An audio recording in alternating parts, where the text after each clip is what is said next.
The day my own son looked me in the eyes and said, "You're useless. You don't matter anymore." Something inside me broke for good. I walked out that door with nothing but my dignity. What he didn't know, that decision was about to change his entire life. Forever. Welcome back to Emotional Tales Hub.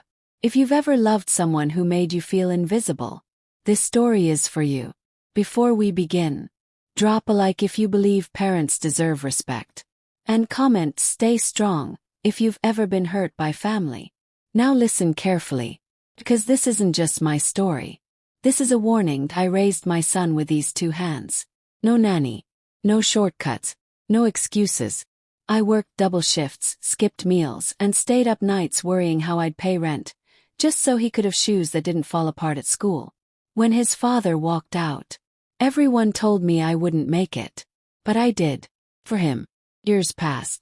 He grew taller, smarter, older. Somewhere between his first paycheck and his first promotion, I stopped being mom and became a burden. That night we argued over something stupid. Bills. Always bills. He stood there in his expensive suit, phone in hand, barely looking at me. And then he said it. Not yelling. Not angry. Just careless. "Mom, you're useless now. You don't contribute anything. You're just taking up space." Those words hit harder than any slap ever could. My chest tightened. My hands shook. I asked him quietly, "Is that really how you see me?" He sighed, annoyed. "I mean, yeah. I got my own life now. You should figure something out." Something inside me went completely silent. I didn't scream. Didn't cry. I just nodded. That night, while he slept peacefully in the room I once paid for, packed a small bag. No drama. No goodbye letter. Just one thought in my head. If I'm useless here, I won't stay.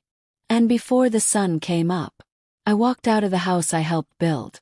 I didn't know where I was going. But I knew one thing for sure. I wasn't coming back. That I thought walking away would break me. Had no idea. It was about to break him instead. The first night after I left, I slept on a bus bench. Cold metal under my back. Neon lights flickering overhead. Cars rushing by like the world didn't even notice I was gone. I wrapped my coat tighter around myself and laughed quietly. So this is what useless looks like. Checked my phone once. No missed calls. No messages. Not from my son. Not from anyone. I told myself it was fine. He probably needed time. People say things when they're stressed, right? That lie helped me survive the night. The next morning, I washed my face in a public restroom, straightened my hair with shaking hands, and reminded myself who I used to be before life broke me down. I wasn't always just a mom. I used to run a small catering business years ago. Nothing fancy. But I knew food. I knew people. I knew how to hustle. So I went looking for work. Every place looked at my age first. Then my worn shoes. Then politely smiled and said, "We'll call you." They never did.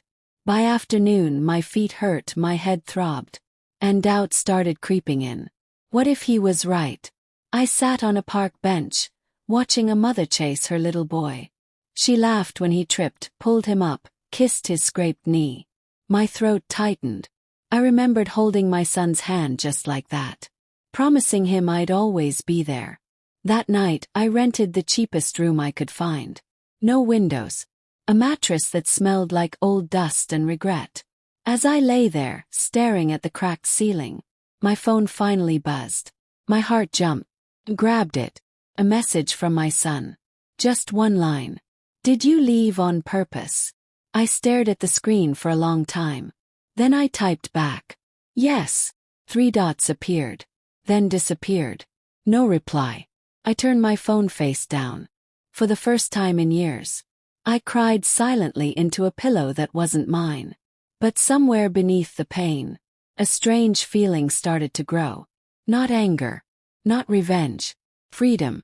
I realized something that scared me even more than being alone. For the first time, my life wasn't about surviving for someone else. It was just mine. And I had no idea. what I was about to become. The days started blending together. Morning meant cheap coffee and sore feet. Night meant silence so loud it felt like it was screaming at me. I found a diner that needed help. Nothing fancy, just wiping tables and refilling cups. The manager looked me up and down and said, "You're a little old for this line of work." I smiled and replied, "I'm tougher than I look." He shrugged. "Clock in tomorrow." That first shift nearly broke me. My back screamed. My hands shook. Customers snapped their fingers like I was invisible. One guy actually said, "Hey lady, hurry it up." I bit my tongue so hard it hurt. Because once upon a time, I was someone's entire world. After work, I walked back to my room, counting coins in my pocket, trying not to cry over how small my life had become. That's when my phone rang.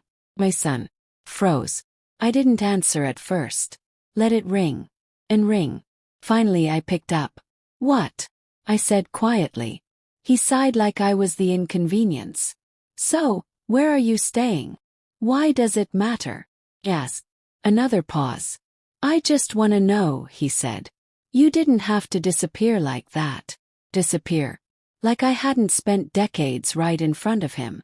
"I didn't disappear," I replied. "I left." He laughed nervously. "Mom, come on. You're being dramatic." That word hit me hard. Dramatic. I looked at my cracked wall, my borrowed bed, my blistered hands. "Dramatic," I said softly. "You called me useless." Silence. Then he muttered, "I didn't mean it like that." "But you said it," I replied. "And words don't unsay themselves." He changed the subject fast. "So listen, rent's high and all. If you want to come back, we can talk about boundaries." Boundaries? I almost laughed. "You mean rules," I said. "For me. In the house I helped pay for." He didn't answer. Took a breath. "I'm not coming back," I said. "Not like that." His voice sharpened. "So what, you're just gonna struggle out there to prove a point?" Closed my eyes. "No," I said. "I'm gonna live." I hung up before he could respond. My hands were shaking, but my chest felt lighter than it had in years. That night, as I lay on that thin mattress, I realized something painful but true. My son didn't miss me. He missed what I did for him. And that realization, it hurt worse than being called useless. But it also woke something up inside me. Something that hadn't breathed in a long time. Self-respect. Something shifted after that call. Not overnight. Not magically. But slowly. Like a muscle waking up after being numb for years. At the diner, I stopped apologizing for existing. I moved faster. Stood straighter. Looked people in the eye. One afternoon, an older woman sat at my table. Silver hair, sharp eyes, calm confidence. She watched me work for a while, then said, "You move like someone who used to run things." I laughed softly. "Used to?" She nodded like she already knew. "What happened?" Shrugged. "Life." She smiled. "Life doesn't erase skill. It just hides it." Her name was Marilyn. Retired. Widowed. And way sharper than she looked. Over coffee, I told her about my catering days. The weddings. Church events. The long nights cooking for crowds. She leaned in. "Why'd you quit?" "My son," I said simply. "He needed me." She didn't judge. Didn't pity me. She just said, "And now you need you." A week later, she came back with a proposal. "My community center's throwing a fundraiser," she said. "Budget's trash. But if you handle the food, I'll make sure everyone knows your name." I hesitated. "I don't even have supplies." She waved me off. "We'll figure it out." That night I barely slept. I was scared. Terrified. But excited in a way I hadn't felt in decades. Meanwhile, my son was starting to feel my absence. He called again. This time drunk. "You know I didn't mean it, right?" he slurred. You always take things too personal."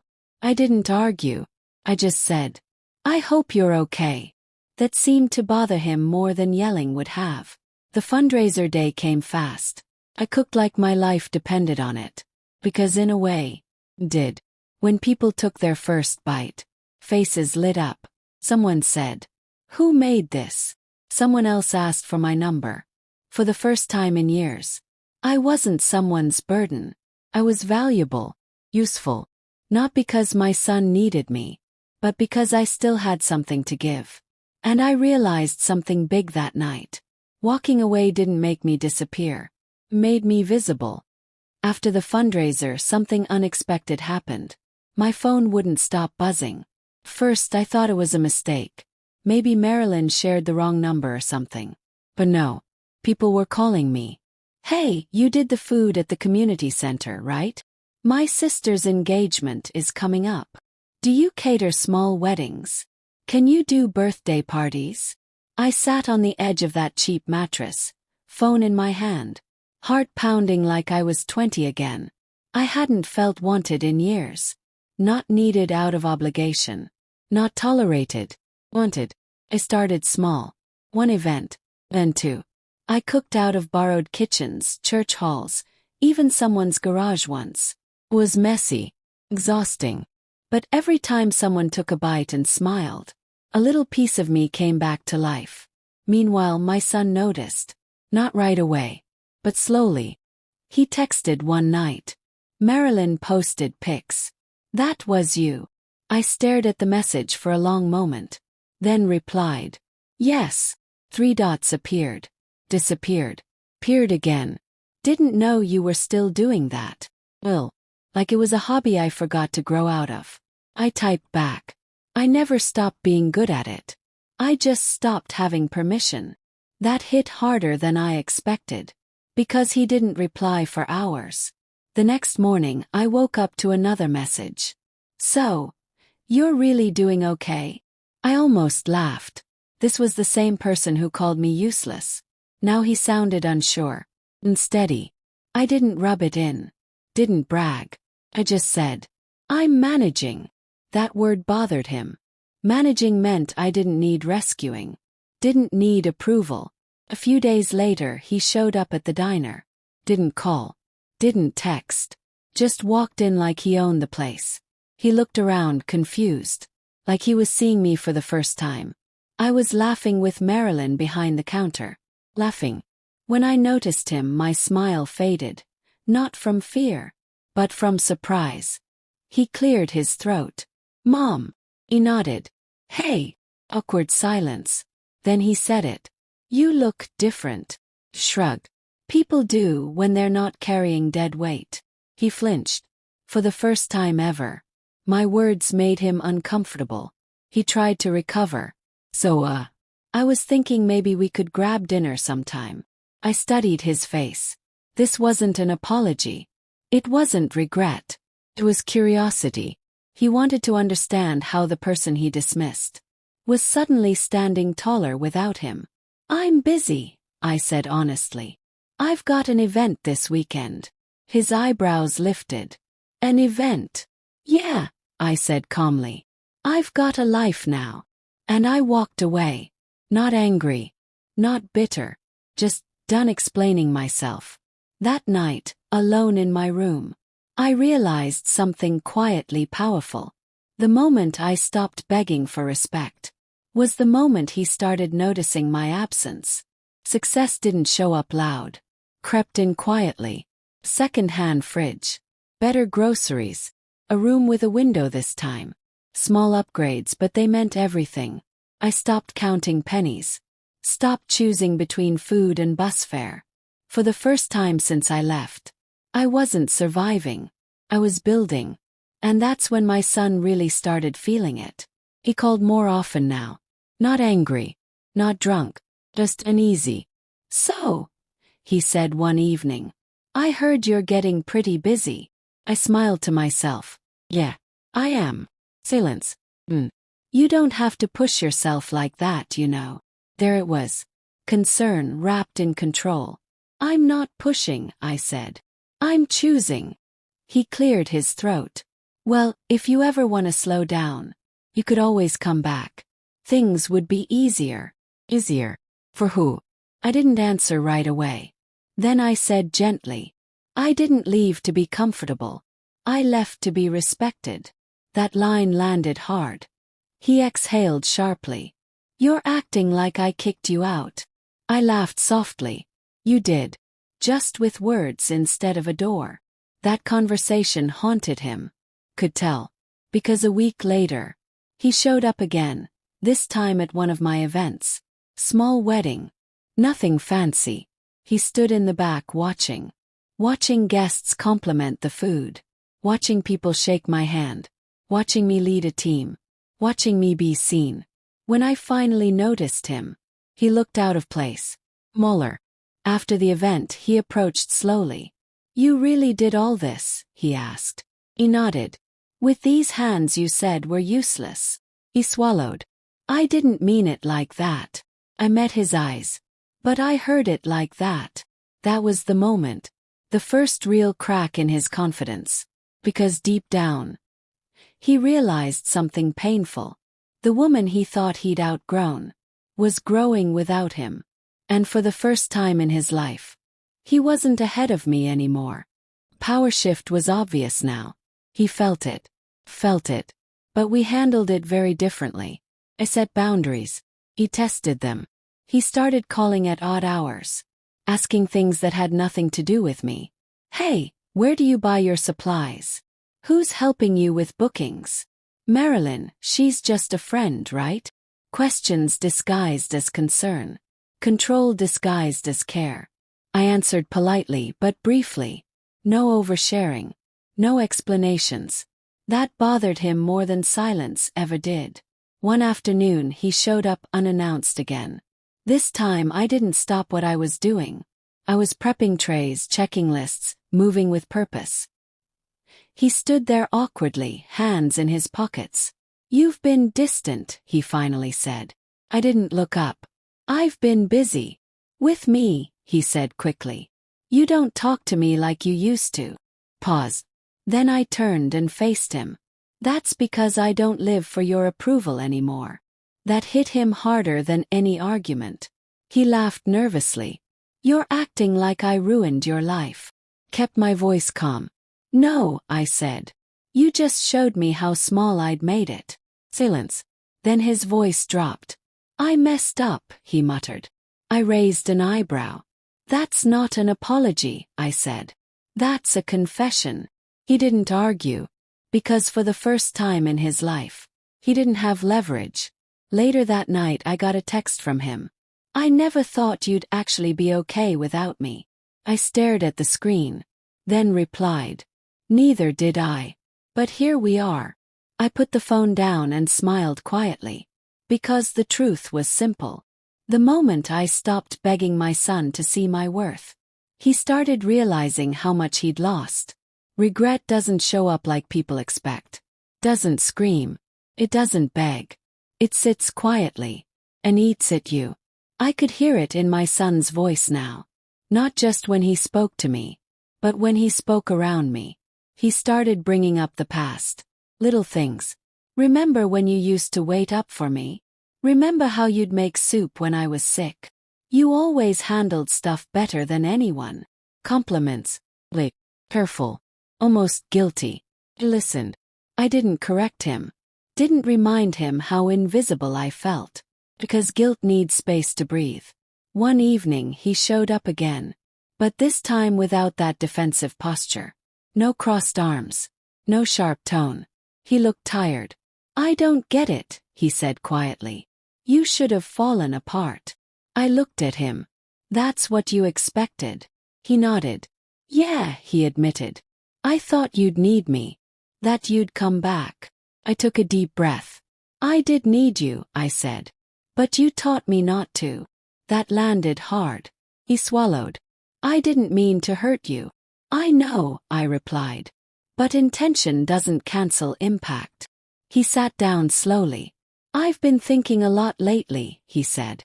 About how much you gave up for me. I stayed silent. Finally he said it. I took you for granted. There it was. Not loud. Not dramatic. But real.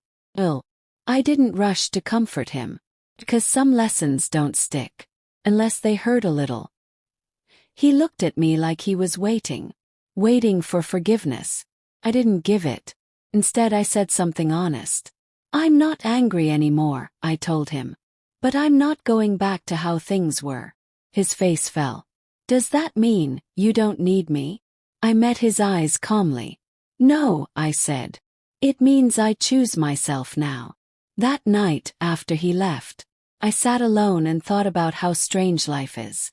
How the same child you protect from the world can grow up and forget you're human too. But I also realized something important. Healing doesn't mean going back. It means moving forward, without carrying the same weight. And for the first time, I could see the end of this chapter coming. He didn't sleep that night. Could tell. The next morning my phone rang early. Too early for casual conversation. I need to talk to you, he said. Like, really talk. I sighed quietly. Okay. We met at a small cafe halfway between our lives. Neutral ground. He arrived first. Nervous.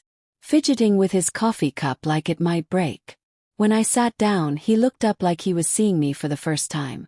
I've been doing a lot of thinking, he began. About everything. Waited.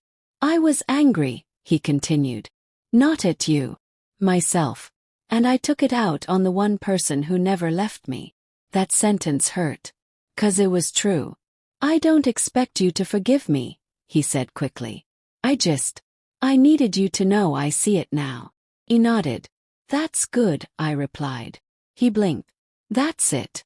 I met his eyes. Seeing it is step 1, I said calmly. Living differently is step 2. His shoulders dropped. I don't know how to fix this. You don't fix people, I said. You change yourself. He leaned forward, voice breaking. I miss you. I didn't answer right away. 'Cause what he missed wasn't just me. It was comfort, security, being someone's priority. I'm not gone, I finally said. But I'm not available the way I used to be. Tears welled in his eyes. I was wrong to call you useless. That word again. He said it like it tasted bitter now. I took a slow breath. That word stayed with me longer than you realize. I know, he whispered. And I hate myself for it. I didn't rush to save him from that feeling. Because growth needs discomfort. We sat in silence for a while. Then he said softly, I'm proud of you. That surprised me. I smiled a little. Thank you. When we stood to leave, he hesitated. Can we try again, he asked. I looked at him, really looked. I'm open to a new relationship, I said. But not the old one. He nodded slowly. I'll earn it. As I walked away, I felt lighter but cautious. Because forgiveness doesn't mean forgetting. And love doesn't mean losing yourself again. I didn't hear from him for a few days after that. And honestly, that was a good thing. Because silence isn't punishment. And space to see if words turn into actions. During that time, my life kept moving. Bookings doubled. Marilyn helped me register the business properly. I finally printed business cards, my name on them. Seeing it in ink made my chest tighten. I did this. No one handed it to me. No one rescued me. I built it after being told I was nothing. Then one afternoon I got a call from a number I didn't recognize. It was my son's manager. Is this Mrs. Carter? He asked. Yes, I replied, uneasy. There's been an incident. My stomach dropped. Apparently my son had snapped at work. Missed deadlines. Snapped at coworkers. The same arrogance he once showed me wasn't being tolerated out there. He's been put on probation, the manager said carefully. He mentioned you. Said he hasn't been himself lately. I thanked him and hung up. I didn't rush to call my son. That old version of me would have dropped everything. This version waited. That evening he showed up at my door. No suit. No confidence. Just exhaustion. I messed up, he admitted quietly. I stepped aside and let him in. He looked around. My place was small but warm. Photos on the wall. Plants by the window. You did all this? He asked. Yes, I said. Alone. He sat down heavily. I thought success meant being above everyone, he said. But the moment I lost control, I had nothing. I poured him tea. And now you know how it feels, I said gently. He looked up. I don't want to be that person anymore. I studied his face. Change isn't words. It's patterns. I believe you want to change, I said. But wanting isn't enough. He nodded. I'll prove it. I smiled softly. For the first time, I said. That's your responsibility, not mine. And as he sat there, quietly processing that truth, I realized something powerful. Walking away didn't end our relationship. It reset it. On terms that finally included respect. Change doesn't happen in big speeches. It shows up in the small moments.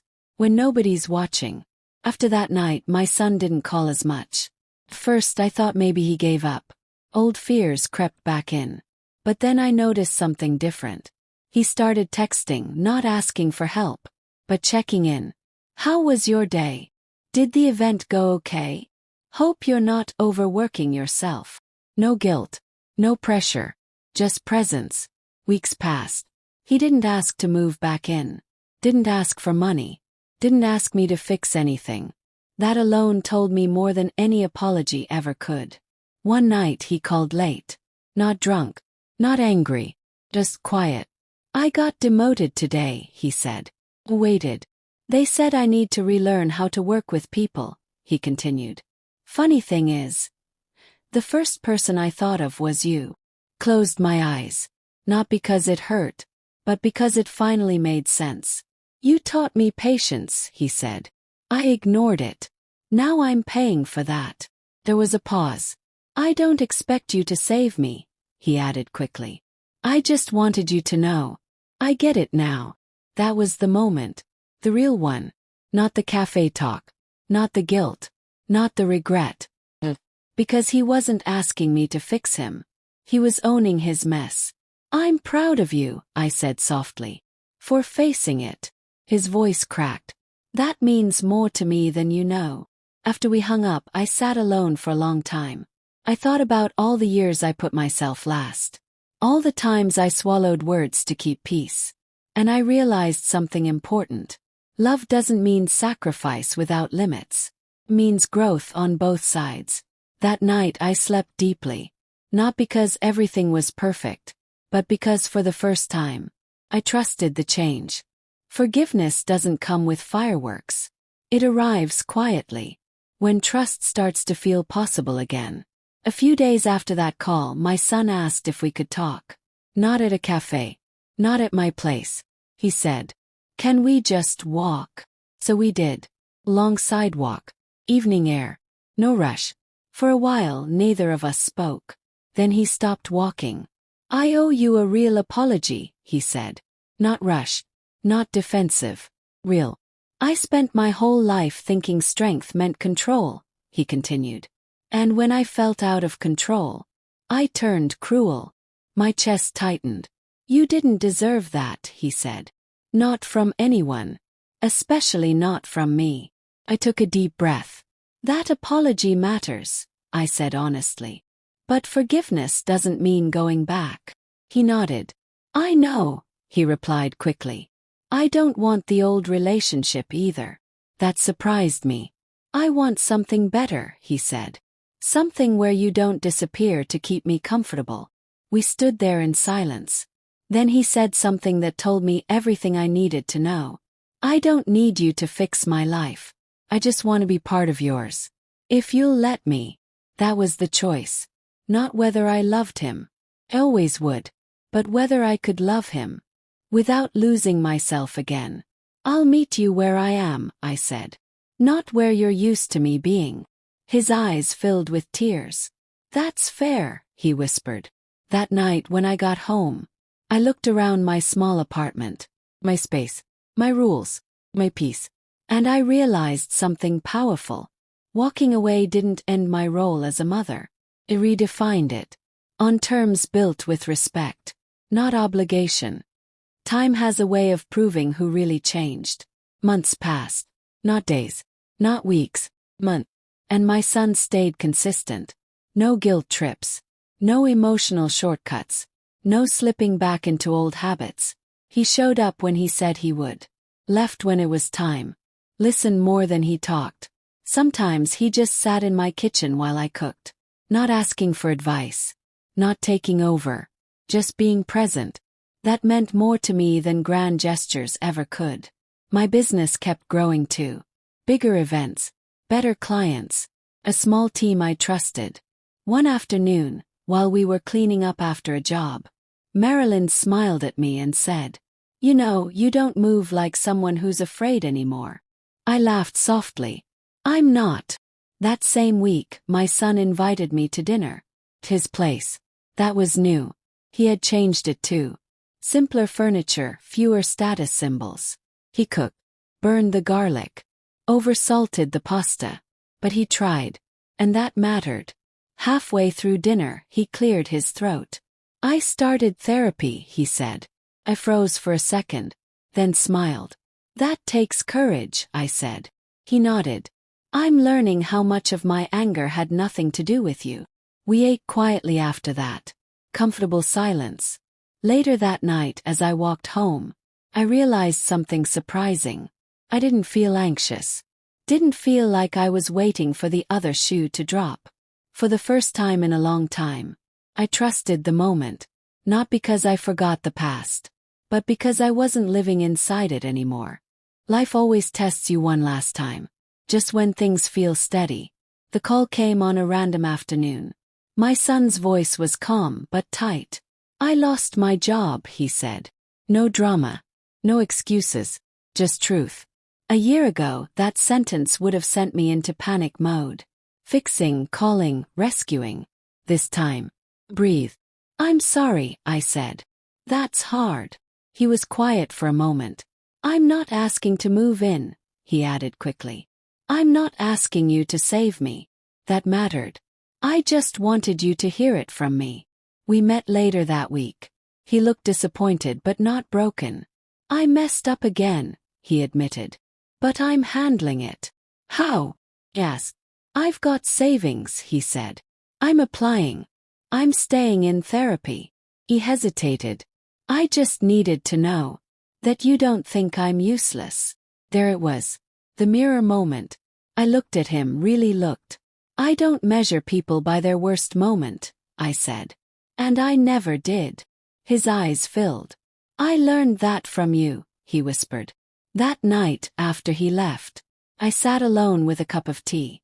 I thought about how close I came to losing myself forever, trying to raise him, and how walking away saved us both. Because love with boundaries doesn't destroy, teaches. The funny thing about walking away is this. You don't lose love. You lose illusion. A year passed. Not perfectly. Not pain-free. But honestly, my life settled into something steady. The business became official. I hired 2 women who reminded me of myself years ago. Tired, capable, overlooked. My son found work again. Not a flashy title. Not big money. Peace. One Sunday morning he came by with coffee and pastries. No agenda. No guilt. Just time. We sat at my small table. Sunlight coming through the window. He looked around and smiled. "You built a good life," he said. He nodded. "I did." Then he said something I'll never forget. "I used to think you were strong because you sacrificed everything. Now I know you're strong because you finally stopped." I felt tears sting my eyes, but I didn't hide them. "I didn't walk away to punish you," I said softly. "I walked away to save myself." He reached across the table and held my hand. "I see you now," he said. And I believed him. Because he wasn't asking for me to disappear again. He was standing beside me. Later that night, alone in my apartment, I thought about the moment he called me useless. How small it made me feel. How close I came to believing it. But here's the truth. I wasn't useless. I was exhausted. I was invisible. I was taken for granted. And the moment I chose myself, everything changed. So if anyone listening feels like they're only valuable when they're being used, remember this. Walking away doesn't mean you failed. Sometimes, it means you finally loved yourself enough to start living